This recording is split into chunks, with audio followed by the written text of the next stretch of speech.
Good evening, everyone, and thank you for joining us. Teacher shortages are happening across the U.S. and in Nebraska. Well, a new bill wants to make it easier to become an educator. But not everyone is happy with the proposed bill and say it's only putting a Band-Aid on a more complex problem.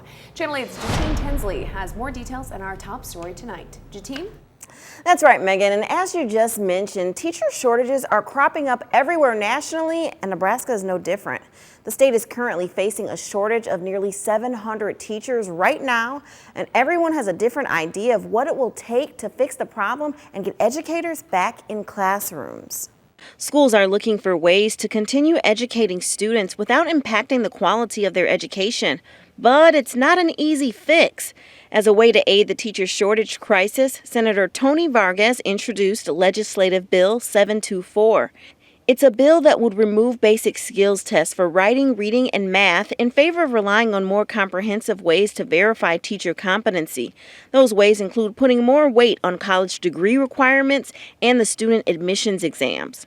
Vargas says teachers undergo enough training without needing expensive proficiency tests. Teachers go through a lengthy process of coursework, specialized certifications, student teaching, and preparation before entering their own classroom. A standardized test does not and should not determine what type of teacher they will be for our students.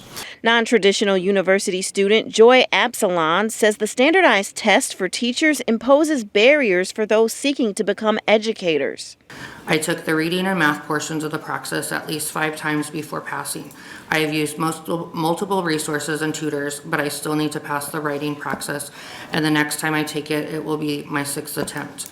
I have spent more than $1,000 out of pocket taking the praxis. But not everyone agrees with eliminating basic skills tests for teachers. If you shorten the requirements for teachers, it also shortens the requirements for kids.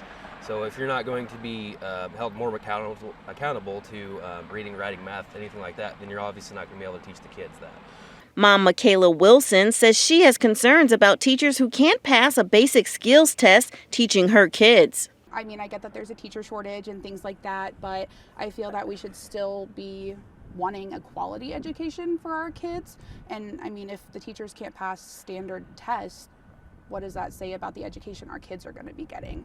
Like, when my daughter grows up, I want her to know these things, so I feel like the teachers that are teaching her should know those things as well. Today, I spoke with several different teachers who did not want to go on camera out of fear they could lose their jobs. But all of them had this to say: the bill does not address the root problem causing the teacher shortage: low wages, lack of support from administrators, and a lack of support from parents. Jatine, thank you very much for our top story tonight.